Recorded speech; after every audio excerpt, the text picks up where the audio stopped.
Hello friends, my self अभी और we are going to start UPSC go channel. हम international relation का topic पढ़ रहे थे विजिन आईएएस की मंथली मैगजीन अगस्त 2023 के अंदर। हम इंटरनेशनल रिलेशन का एक टॉपिक मतलब एक पार्ट कंप्लीट कर चुके हैं। आज हम दूसरा पार्ट पढ़ रहे हैं। हो सकता है आज ही टॉपिक कंप्लीट हो जाए, और अगर आज नहीं होगा तो कल तक अपन इस टॉपिक को कंप्लीट कर ही देंगे। ठीक है, अभी क्या टॉपिक स्टार्ट करेंगे। कल अपन ने ऑलरेडी टॉपिक पढ़ लिया था इससे रिलेटेड कि अपन ने क्या टॉपिक पढ़ा था कि ब्रिक्स का पढ़ लिया था टॉपिक। एक तो Brazil, Russia, India, China, south Africa जो इस ग्रुप के मेंबर्स है। उसके अलावा इस इंडिया और ग्रीस की रिलेशनशिप को अपन ने पढ़ा था। और ब्रिक्स के अंदर एक बिग कैट प्रोटेक्शन भी पढ़ा था, और उसमें 7 टाइप्स की बिग कैट होती है। एक तो tiger, lion, leopard, snow leopard, puma, jaguar और चीता। ठीक है, उसके अलावा उसके 3 प्रोजेक्ट और थे। एक बिल्डिंग रेजिलियंस सप्लाई चेन को भी उनको बिल्ड करना है। उसके अलावा रिपोजिटरी फॉर ट्रेडिशनल मेडिसिन के लिए रिपोजिटरी को बिल्ड करना है। ट्रेडिशनल मेडिसिन में कौन कौन सी आएगी, तो आयुर्वेदा। अभी धीरे धीरे हमारे जो प्राइम मिनिस्टर नरेंद्र मोदी जी है वो आयुर्वेदिक जो दवाइयों हैं उस पर जोर दे रहे हैं। नाउ जो टॉपिक अभी अपन पढ़ने जा रहे हैं वो Malabar, not just an exercise. अभी मालाबार एक्सरसाइज का आपने नाम सुना होगा। मालाबार एक्सरसाइज को कौन कौन से 4 कंट्रीज़ जो क्वाड की कंट्रीज़ है, 4 कंट्रीज़ कौन कौन सी है, India, USA, United states of America, Australia और जापान। 4 देश ऐसे हैं जो क्वाड्रिलेटरल जो सिक्योरिटी डायलॉग है उसके जो पार्ट है उनके द्वारा मालाबार एक्सरसाइज की जाती है। वैसे तो ये मेनली एक्सरसाइज इंडिया और यूनाइटेड स्टेट्स की है, लेकिन धीरे धीरे इसके अंदर चारों स्टेट मतलब ऑस्ट्रेलिया भी जुड़ गया, उसके बाद मतलब जापान भी जुड़ गया, ऑस्ट्रेलिया भी जुड़ गया। अब अपन पढ़ते हैं इस टॉपिक को कि ये कहाँ होती है। तो सबसे पहले तो ये एक मालाबार नवल एक्सरसाइज है जो कि सिडनी के कोस्ट पर होती है। नवल एक्सरसाइज का मतलब हो गया जो अपन समुद्री एक्सरसाइज बोलते हैं, और नेवी के द्वारा होती है जो सिडनी के कोस्ट पर पैसिफिक ओशियन के ऊपर वहाँ पर होती है। पहले ये इंडियन ओशियन हिंद महासागर में होती थी, लेकिन नाउ अभी पैसिफिक ओशियन में स्टार्ट हो गई है। इसकी बैकग्राउंड अपन पढ़ लेते हैं कि भाई ये कब से स्टार्ट हुई है। तो 1992 में मालाबार जो naval exercise commenced in 1992 as a bilateral exercise between India और यूएसए। मैंने अभी बताया था आपको कि इंडिया एंड यूएसए के बीच में हुई थी, 1992 में स्टार्ट हुई थी। 2007 के अंदर इसके अंदर जापान भी जुड़ गया था, ऑस्ट्रेलिया भी जुड़ गया था और सिंगापुर भी जुड़ गया था। ठीक है, for the first time the exercise also included. लेकिन उसके बाद इन द सेम ईयर जो यूएस और Japan, Australia and India convert in the quad 1, और उसी 2007 के अंदर ही क्वाड 1 भी बन गया था। 2008 के अंदर ड्यू टू चाइना की प्रोटेस्ट के कारण ऑस्ट्रेलिया और धीरे धीरे जापान ने इस एक्सरसाइज से वो बाहर निकल गए थे और क्वाड से भी बाहर निकल गए थे। 2015 में जापान फिर से इसका परमानेंट पार्टिसिपेंट बना, किसका, मालाबार एक्सरसाइज का। जापान पहले बना, उसके बाद ऑस्ट्रेलिया 2020 के अंदर ऑस्ट्रेलिया बन गए क्वाड 2.0 बनने के बाद। आपको पता है जो पहले क्वाड से और मालाबार एक्सरसाइज से हटने का कारण चाइना था, और वापस चाइना के कारण ही क्वाड 2.0 भी बना और क्वाड 2.0 भी बना प्लस मालाबार एक्सरसाइज में जुड़े। रीज़न क्योंकि चाइना का जो अपन अटैकिंग माहौल देखते हैं, सभी देशों के साथ जो डिस्प्यूट है और विस्तारवादी नीति बोलते हैं अपन इसको हिंदी के अंदर, उस कारण से चाइना फैक्टर के कारण क्वाड 2.0 बना है, जो कि अपन ने लास्ट पिछले 10 सालों से मतलब का जो चाइना का असर दिख रहा है। In the decade since 2007 rising China's domination, देखना चाइना का जो डोमिनेशन बढ़ रहा है विया लैंड के थ्रू और मेरीटाइम डिस्प्यूट के थ्रू, इंक्रीजिंगली क्वेश्चन इंटरेस्ट, और जो one belt one road initiative है, जो अपन ने belt and road initiative, one belt one road programme है, और उसकी चाइना की डेप ट्रैप पॉलिसी के कारण बहुत सारे देश फंस चुके हैं। तो नाउ क्वाड की नीड बढ़ चुकी है। ठीक है, अब मालाबार एक्सरसाइज और इसके जो कनेक्टेड इवेंट है उसका जियो पॉलिटिकल इंपॉर्टेंस क्या है। तो सबसे पहले strategic convergence, Malabar coast to the Bay of Bengal and alternating between the latter and the western Pacific region suggest a strategic convergence between the participant in the Indo Pacific. तो मैं आपको एक चीज़ समझा देता हूँ कि मालाबार जो एक्सरसाइज है उसका स्ट्रेटेजिक रोल क्या है। सबसे पहले मालाबार एक्सरसाइज का स्ट्रेटेजिक रोल होगा कि Malabar coast to the Bay of Bengal and alternating between the latter, कि बे ऑफ बंगाल जो मालाबार कोस्ट से जो बे ऑफ बंगाल का जो एक्सरसाइज है, पहले क्या होती थी कि ये एक्सरसाइज हिंद महासागर में होती थी बे ऑफ बंगाल में, नाउ ये एक्सरसाइज हो रही है मालाबार कोस्ट पे।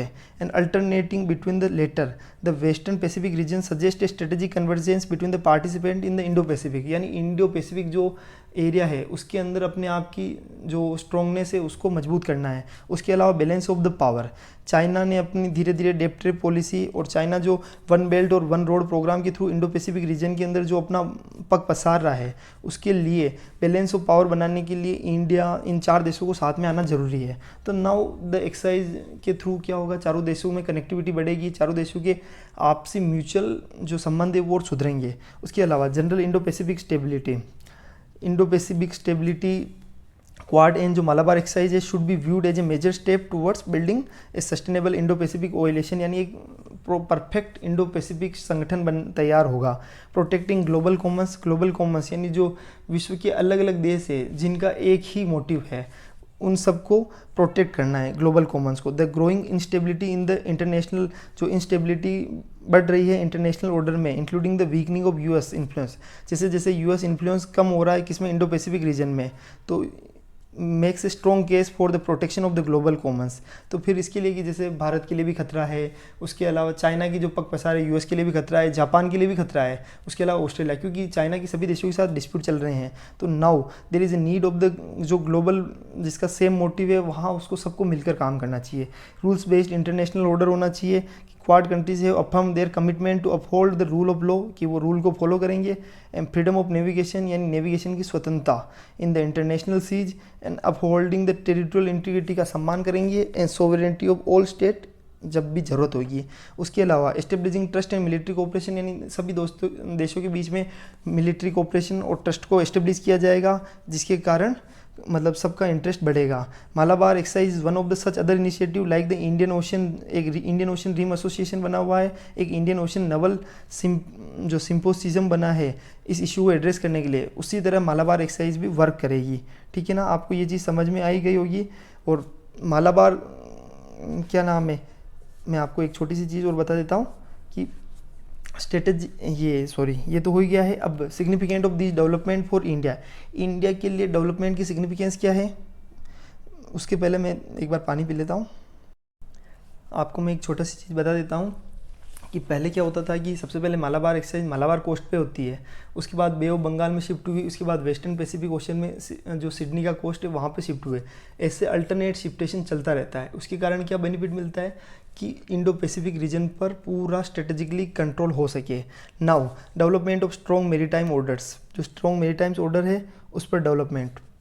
ए conducive maritime order requires to be underpinned by naval power projection capabilities हो गया। This include sea control, aircraft carriers and sea denial. ये चीज़ें समझना आप कि इस डेवलपमेंट इंडिया के लिए इन जो मालाबार एक्सरसाइज है उसका क्या बेनिफिट है। सबसे पहले स्ट्रॉन्ग मेरीटाइम ऑर्डर का डेवलपमेंट होगा, जिसके अंदर नवल पावर प्रोजेक्शन कैपेबिलिटी बढ़ेगी, जिसके अंदर सी कंट्रोल होगा, सी डेनियल। सी कंट्रोल के अंदर क्या क्या आएगा, एयरक्राफ्ट कैरियर बढ़ेंगे, सरफेस शिप्स, उसके अलावा सबमरीन्स, अंडर वाटर ड्रोन्स, ये सारी चीज़ें बढ़ेगी। इंडिया की कैपेबिलिटी उससे बढ़ेगी। Malabar exercise help further enhance such capability along with the protection of navigation routes का प्रोटेक्शन भी होगा, कि जो नेविगेशन रूट्स है उनका प्रोटेक्शन होगा। क्योंकि आप सोचिए 4 देश अगर एक साथ काम कर रहे हैं तो वहाँ पर किसी थर्ड पार्टी को डिस्टर्बेंस करने में थोड़ी दिक्कत आती है, क्योंकि अगर कोई भी डिस्टर्बेंस होती तो चारों देश उस पर मिलकर काम करेंगे।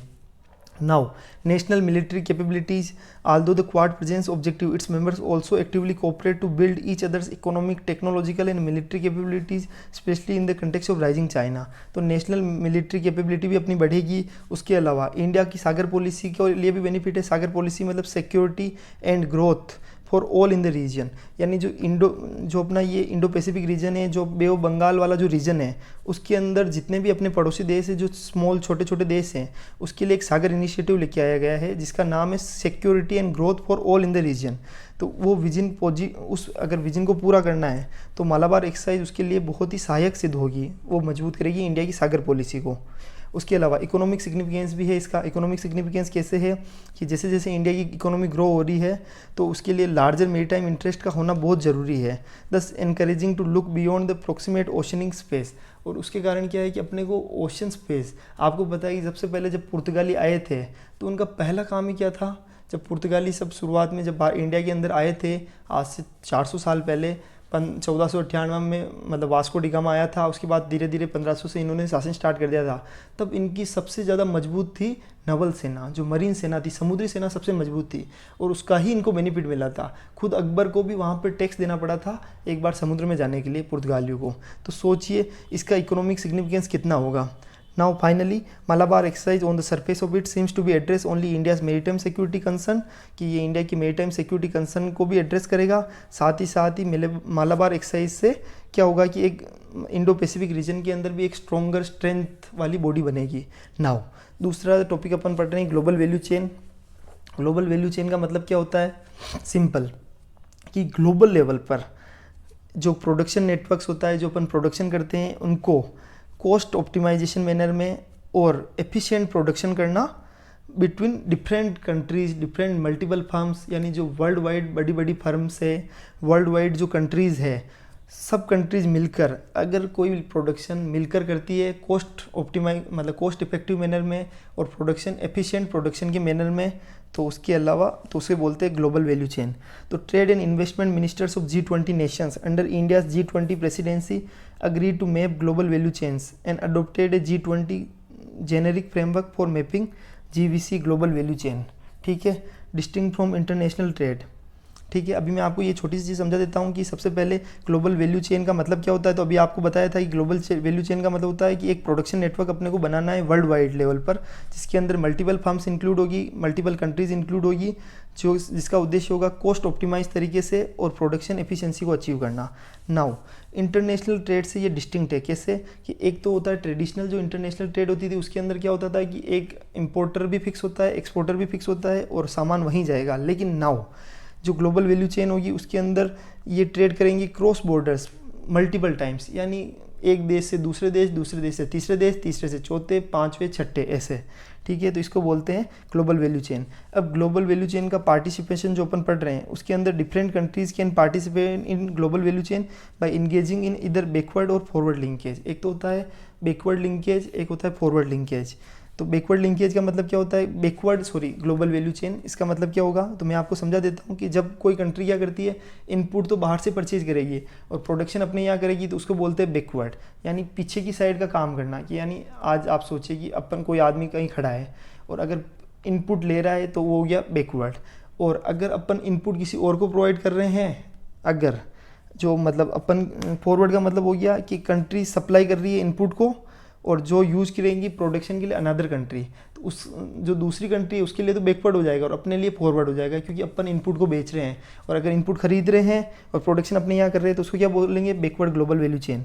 Current global value chain distribution, तो अभी Asia, Europe and north America के अंदर कुछ कंट्रीज ही ऐसी है जो कि ग्लोबल वैल्यू चेन का एक्सपांशन कर सकी है पिछले 30 सालों में, बस कुछ कंट्रीज ही। लेकिन यूरोप सबसे मोस्ट ऐसा रीजन है जो पूरे जो रीजनल लिंकेज है वर्ल्ड वाइड उसके अंदर 4 गुना है, मतलब उस वहाँ पर बहुत सारे रीजनल लिंकेज बने हुए हैं एज ए ग्लोबल लिंकेज की तरह। साउथ एशिया और जो मिडिल ईस्ट है, नॉर्थ अफ्रीका आर वो ऐसे एरियाज है जिसके अंदर बहुत कम ही रीजनल इंटीग्रेटेड रीजन है जो एक दूसरे से कनेक्ट हो रहे हैं। नाउ G20 की जो अपनी मीटिंग हुई है उसके बाद एक मतलब कॉरिडोर भी बना है, बहुत सारी चीज़ें हुई है, बट ये धीरे धीरे सारी चीज़ें हो जाएगी। नाउ अभी आपको बता देते हैं ग्लोबल वैल्यू चेन जो पार्टिसिपेशन है उसके डिटर्मिनेंट कौन कौन से हैं। तो उसके अंदर सबसे पहले फैक्टर एंडोमेंट, उसके अंदर लेबर आती है, कैपिटल रिसोर्स आते हैं। उसके अलावा मार्केट की साइज़, यानी धीरे धीरे मार्केट की साइज़ को बढ़ावा देना, जोग्राफी एंड कनेक्टिविटी को बढ़ावा देना, इंस्टीट्यूशनल क्वालिटी को बढ़ावा देना और ट्रेड एग्रीमेंट को बढ़ावा देना। कैसे? कि अगर कोई भी अपने को इंटरनेशनल लेवल पर मल्टीपल कंट्रीज़ के बीच में अगर काम करना है तो ग्लोबल वैल्यू चेन अगर पार्टिसिपेशन बढ़ावा देना है तो ऐसे कौन कौन से कारक है जो निर्धारित करेंगे कि ग्लोबल वैल्यू चेन को निर्धारित करने वाले कारक कौन कौन से होंगे? ये तो सबसे पहले लेबर, कैपिटल मतलब इन्वेस्टमेंट और रिसोर्सेज। मार्केट की साइज़ है वो भी डिसाइड करेगी ग्लोबल वैल्यू चेन को। और जोग्राफी एंड कनेक्टिविटी, यानी दो देशों के बीच में कनेक्टिविटी कैसी है, अगर कनेक्टिविटी अच्छी होगी तो दोनों के बीच में इंटर जो ट्रांजेक्शन्स होते हैं डिफरेंट कंट्रीज़ के बीच में वो जल्दी हो पाएंगे। अभी आपको पता है कि G20 के अंदर हम एक मतलब middle east, Asia, middle east और यूरोप इकोनॉमिक कॉरिडोर बनाने वाले हैं। ठीक है, इंडिया, मिडिल ईस्ट और यूरोप इकोनॉमिक कॉरिडोर। तो जो ये कॉरिडोर बनने वाला है ये इनकी कनेक्टिविटी पहले इंडिया से समुद्र की जहाज़ के थ्रू यूएई पहुंचेगा, यूएई से बस के थ्रू मिडिल ईस्ट को पार करेगा और मिडिल ईस्ट के बाद वापस समुद्र के थ्रू यूरोपियन रास्ते पर जाएगा।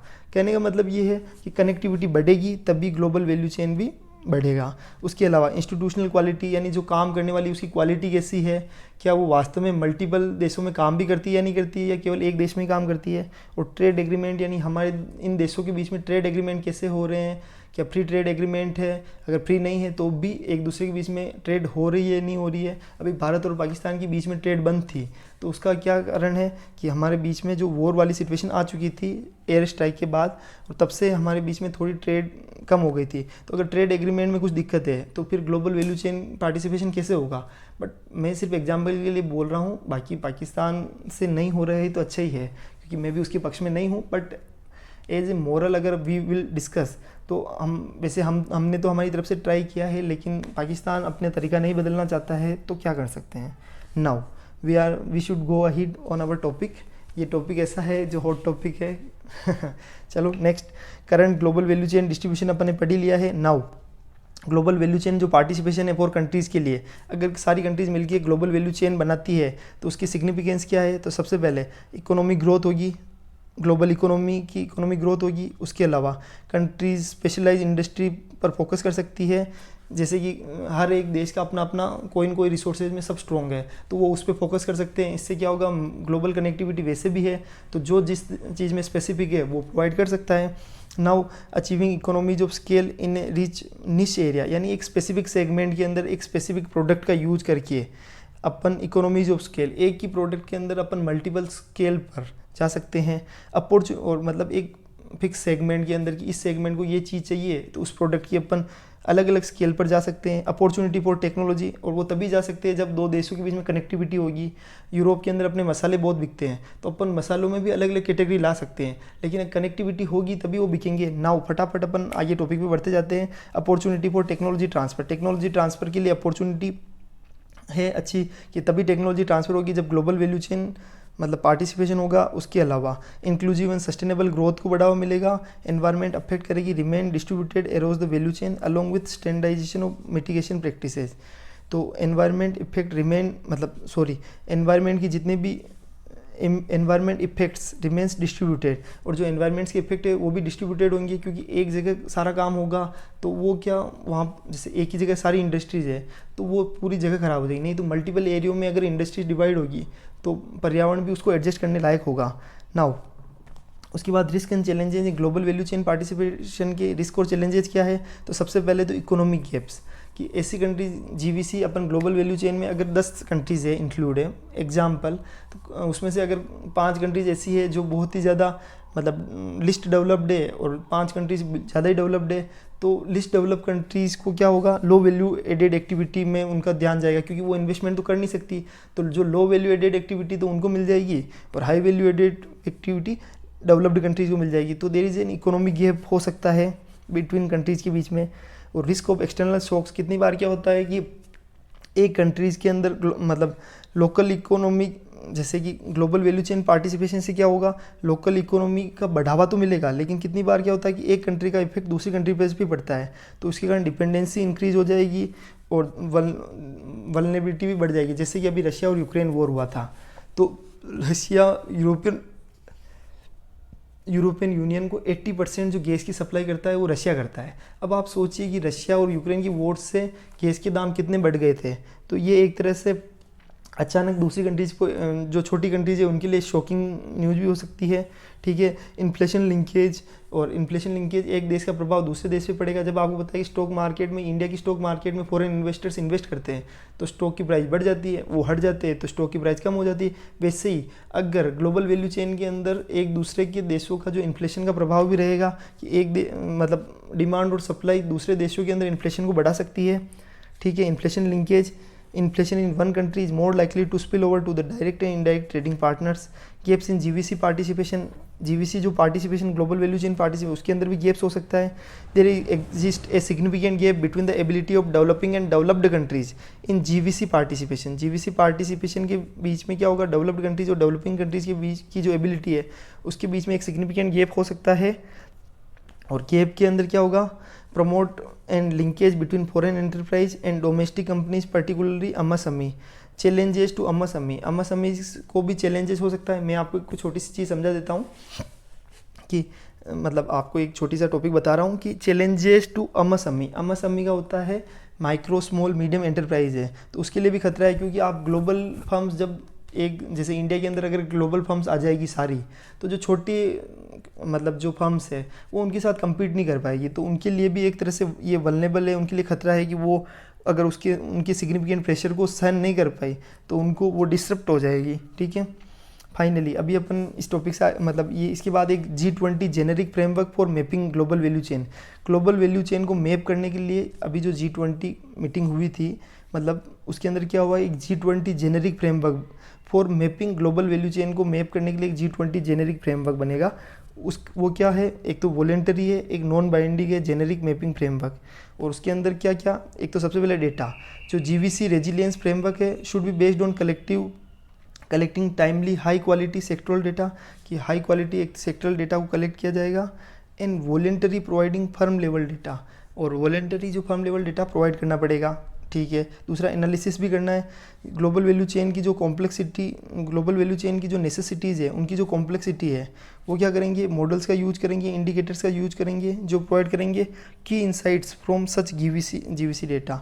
उससे क्या होगा कि अपने को GVC डेटा से की इनसाइट्स यानी कि कंटेंट प्रोवाइड करने में भी फ़ायदेमंद होंगे।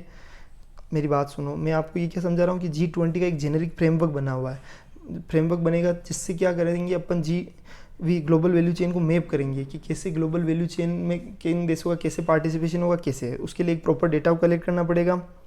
ठीक है, ये वॉलंटरी नॉन बाइंडिंग है। अगर अपने को फ्रेमवर्क रेडी होगा तभी जाके अपन ग्लोबल वैल्यू चेन को प्रॉपरली मैप कर सकते हैं। अगर अपने को पता होता है किसी प्लॉट की क्या साइज़ है, तब भी अपन बता सकते हैं कि इसमें मकान ऐसे बनेगा, यहाँ ये कमरा होगा, यहाँ ये कमरा होगा। ठीक है, तो वैसे ही अगर अपने को ग्लोबल वैल्यू चेन को मैप करना है तो सबसे पहले डेटा, दूसरा एनालिसिस होगा ग्लोबल वैल्यू चेन की डेटा का, तीसरा representation.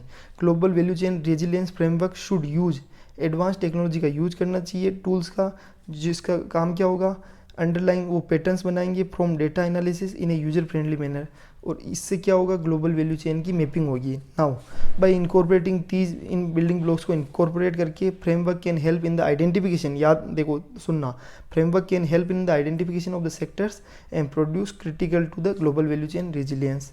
What should be the strategy for participation in global value chain. Global value chain के अंदर जो पार्टिसिपेशन है उसके लिए स्ट्रेटजी क्या होनी चाहिए, तो सबसे पहले तो ट्रस्ट बिल्ड करना पड़ेगा, क्योंकि अगर अपन मल्टीपल कंट्रीज अगर किसी काम में इन्वॉल्व हो रही है तो सबसे पहले उनको एक दूसरे में ट्रस्ट बिल्ड अप करना पड़ेगा। तो अगर ट्रस्ट होगा तभी जाके वो काम क्वालिटी इंफ्रास्ट्रक्चर बनेगा। Quality infrastructure fosters this trust among trading partners, addressing consumers demands and facilitate करेगा प्राइवेट सेक्टर कोलैबोरेशन को बढ़ावा देगा। उसके लिए क्वालिटी इंफ्रास्ट्रक्चर रेडी करना पड़ेगा। उससे क्या होगा कि सभी देशों में कनेक्टिविटी बढ़ेगी और एक दूसरे पर ट्रस्ट बिल्डअप करना बहुत ज़रूरी होगा। ठीक है, नाउ नेक्स्ट है एनकरेज करना इंटरऑपरेबिलिटी। इंटरऑपरेबिलिटी को यानी एक दूसरे के अंदर जो interoperability of standards and protocols among countries is essential for allowing supply chain to operate properly, कि ऐसे स्टैंडर्ड्स एंड प्रोटोकॉल्स बनाने होंगे जो एक दूसरी कंट्री सभी कंट्रीज़ में मतलब वो लागू होंगे और उसी के कारण कनेक्टिविटी सप्लाई चेन प्रॉपरली हो पाएगी। दी स्टैंडर्ड एनकैप्सुलेट ये बेस्ट प्रैक्टिसेस बनाएंगे for safety quality and efficiency, क्योंकि अगर अपने को लॉन्ग टर्म काम करना है तो उसके लिए proper standards, proper practices, proper protocols बने हुए होने चाहिए। मैपिंग वल्नरेबिलिटीज़ को मैप करना, it is crucial to identify the hidden vulnerability, जो हिडन वल्नरेबिलिटी है उसको मतलब आइडेंटिफाई करना within global value chain and develop करना resilience strategy to mitigate the impact of external shocks. अगर एक्सटर्नल शॉक्स को मिटिगेट करना है तो उसके लिए अपने को पहले से ही प्रॉपर वल्नरेबिलिटी को मैप करने के तरीके पता होना चाहिए। तो it is crucial to identify hidden vulnerability within global value chain में क्या क्या वल्नरेबिलिटी हो सकती है और डेवलप करो रेजिलियंस स्ट्रेटजी उसके लिए पहले से ही। चलो नाउ इसके लिए क्या करना होगा, लोकल इंडस्ट्रीज़ को डेवलप करना पड़ेगा। अगर लोकल इंडस्ट्रीज डेवलप होगी तो एक देश का दूसरे देश पर इन्फ्लेशन का प्रभाव भी कम होगा, एक देश का दूसरे देश पर मतलब जो अचानक शॉकिंग अटैक्स भी कम होंगे। क्लियर लीगल फ्रेमवर्क बना हुआ होना चाहिए जो भी अपने proper practices, proper standards and proper rules अपन जो बोलते हैं, अगर क्लियर लीगल फ्रेमवर्क होगा कि इन केस में अगर किसी सप्लायर की गलती है तो उसके लिए ये पनिशमेंट का प्रावधान रहेगा और उस देश को मानना पड़ेगा। अगर ऐसा कुछ होता है तो इसके लिए क्लियर लीगल फ्रेमवर्क बनाना पड़ेगा और सभी कंट्रीज़ को मिलकर ये काम करना होगा। प्रमोट करना होगा investment, sustainable and inclusive global value chain requirement investment, उसके लिए इन्वेस्टमेंट की ज़रूरत होती है। और capital transform the economic relations of countries, और जो अगर बराबर कैपिटल फ्लो होगा तो वो ट्रांसफॉर्म करेगा इकोनॉमिक रिलेशंस ऑफ कंट्रीज़ को बढ़ावा देगा। Integrating effectively into the proper global value chain, उसके अलावा एफिशिएंट ग्लोबल वैल्यू चेन अगर बनाना है तो we need to a perfect investment. Integrating MSME in global trade, MSME particularly in developing countries के अंदर जो एमएसएमई है वो play significant roles in value chain but often lacks the requisite resource to collect and analyse all the relevant information for their target market. Actually क्या होता है कि MSME के पास स्किल्स तो बहुत होती है, तभी तो वो मल्टी मतलब क्या बोलते हैं मीडियम स्मॉल जो अपनी एंटरप्राइज होती है, माइक्रो स्मॉल मीडियम एंटरप्राइज जिनको बोलते हैं, उनके अंदर क्या होता है कि वैल्यू चेन तो एक सिग्निफिकेंट मतलब वैल्यू चेन के अंदर वो सिग्निफिकेंट रोल तो निभाते हैं, लेकिन सबसे बड़ी दिक्कत क्या है उनके पास रिसोर्सेज की कमी होती है। तो अगर उनको रिक्विजिट रिसोर्सेज प्रोवाइड कर दिए जाए तो वो भी भविष्य मतलब अपने लोकल इंडस्ट्रीज़ को भी बढ़ावा देंगे, साथ ही proper global efficient global value chain को भी बढ़ावा देंगे। नाउ आपको ये टॉपिक समझ में आ गया होगा। अब मैं एक बार 1 सेकंड के लिए अपन थोड़ा सा रुकते हैं, थोड़ा सा क्या अपन पानी वानी पी लेते हैं, तो उससे क्या होता है कि थोड़ा सा मोटिवेशन भी बढ़ जाता है, प्लस पढ़ाने की एनर्जी बढ़ जाती है, इससे आपके लिए बेनिफिट होगा। चलो नेक्स्ट अपन टॉपिक पढ़ते हैं। न्यूज इन शॉर्ट्स के 5-6 टॉपिक्स है, सारे तो आज नहीं हो पाएंगे लेकिन कुछ आज पढ़ लेते हैं, कुछ कल जो इकोनॉमी पढ़ेंगे उसके साथ में ख़त्म कर देंगे, ठीक है। Outcome document of the G20 digital economy ministry meetings. सबसे पहले अब ये outcome document of G20 digital economy ministers meeting, G20 की डिजिटल इकोनॉमी की मिनिस्टर्स मीटिंग हुई है, उसको अपन पढ़ लेते हैं। मैं आपको बोल रहा हूँ G20 की अभी क्या हुआ है कि जो अपनी G20 की इंडिया की प्रेसिडेंसी के अंदर देश के 60 से ज़्यादा कंट्रीज़ के अंदर अलग अलग समिट हुई है।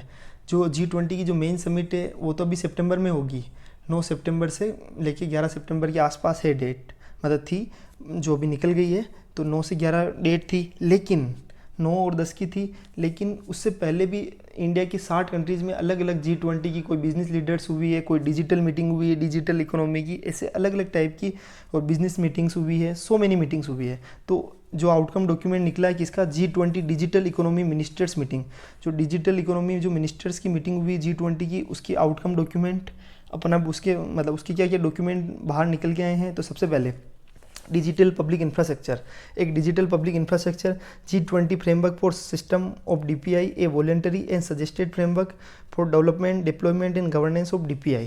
सबसे पहले अपन क्या पढ़ रहे हैं, G20 फ्रेमवर्क मतलब जो G20 फ्रेमवर्क निकल के आया है फॉर सिस्टम ऑफ, एक तो क्या कहते हैं डिजिटल पब्लिक इंफ्रास्ट्रक्चर के लिए, जिसमें वॉलेंटरी एंड सजेस्टेड फ्रेमवर्क बनाया जाएगा for development deployment and governance of DPI। Digital public infrastructure की गवर्नेंस डिप्लॉयमेंट एंड डेवलपमेंट के लिए एक सजेस्टेड फ्रेमवर्क दिया गया है, वॉलेंटरी एंड सजेस्टेड फ्रेमवर्क। और डिजिटल पब्लिक इंफ्रास्ट्रक्चर का मतलब क्या होता है कि इसके अंदर क्या होता है, एक तो एक set of shared digital building blocks होंगे जिसके अंदर application systems and platforms powered by interoperable open standard for specification, interoperable open standards for specification. India stack is a stack of India stack is a set of commonly used DPI is in India. India का stake क्या होगा कि जो India के अंदर commonly digital public infrastructure का use किया जा रहा है उसका सेट, और जो सेट ऑफ बिल्डिंग ब्लॉक्स होगा उसको बोलते हैं डिजिटल पब्लिक इंफ्रास्ट्रक्चर। जो set of share digital building block का जो एक सेट होगा उसको बोलते हैं डिजिटल पब्लिक इंफ्रास्ट्रक्चर। उसके लिए एक G20 के अंदर एक फ्रेमवर्क बनाया गया है, उसके लिए प्रॉपर एक फ्रेमवर्क बनाया गया है ताकि अपन डिजिटल पब्लिक इंफ्रास्ट्रक्चर को और बढ़ावा दे सकें। नाउ G20 की हाई लेवल प्रिंसिपल तैयार किए गए हैं to support business in building safety, security, resilience and trust in the digital economy. एक तो अपन ने क्या क्या तैयार किएगा, आउटकम क्या निकला, एक तो डिजिटल पब्लिक इंफ्रास्ट्रक्चर को रेडी करना है, पहला पॉइंट। दूसरा G20 की हाई लेवल जो प्रिंसिपल्स बने हैं किसको सपोर्ट करने के लिए, business in building safety, security, resilience and trust in the digital economy. जो डिजिटल इकोनॉमी जैसे जैसे बढ़ रही है तो उसके अंदर सेफ्टी को बढ़ाने के लिए, सिक्योरिटी को बढ़ाने के लिए हाई लेवल प्रिंसिपल्स को डेवलप किया गया है। Now it draws from the practices, strategy and tools developed and implemented by G20 members के द्वारा उनको इम्प्लीमेंट किया जाएगा। G20 टूल किट ऑन, और एक G20 की टूल किट भी है ऑन साइबर एजुकेशन पे, साइबर अवेयरनेस ऑफ चिल्ड्रन पे एंड यूथ पे। ये कोई भारी बात नहीं है, सिंपल समझना है कि भाई G20 के अंदर क्या क्या निकला है। एक तो डिजिटल पब्लिक इंफ्रास्ट्रक्चर को बढ़ावा दिया जाएगा। उसके अलावा जो डिजिटल इकोनॉमी है उसके ट्रस्ट, सेफ्टी और सिक्योरिटी को बढ़ाने के लिए हाई लेवल प्रिंसिपल्स को रेडी किया गया है। G20 एक साइबर एजुकेशन को बढ़ावा देने के लिए, cyber awareness of the children and youth को बढ़ावा देने के लिए भी G20 टूल किट रेडी किया गया है। Digital skilling, G20 tool kit for designing and introducing digital upskilling and reskilling programme को रेडी किया गया है डिजिटल स्किलिंग को बढ़ावा देने के लिए। मल्टीपल कंट्रीज़ के मतलब हमारे G20 के अंदर ये डिसाइड किया गया, एक टूल किट रेडी किया गया है किसके लिए, स्किलिंग प्रोग्राम के लिए, digital skilling programme, reskilling programme के लिए। उसके अलावा G20 का एक रोड मैप बनाया गया है ताकि अपन फैसिलिटेट कर सकते हैं cross country comparison of digital skills.